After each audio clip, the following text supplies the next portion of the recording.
Hello friends, அத்தா kitchen சுட சுட சாதம்.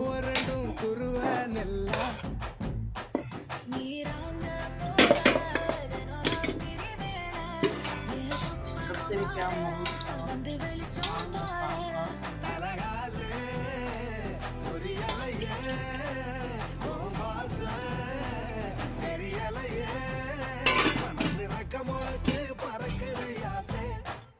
இது வந்து காரக்குழம்பு, எடுத்து வச்ச காரக்குழம்பு.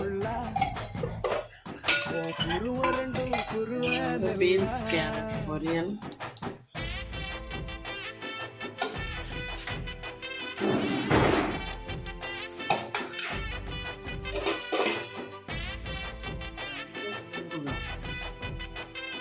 லைட்டாக ஊறுகாய். இன்னைக்கு சமையல் அவ்வளோதான். லைக் பண்ணுங்க, கமெண்ட் பண்ணுங்க, ஷேர் பண்ணுங்க.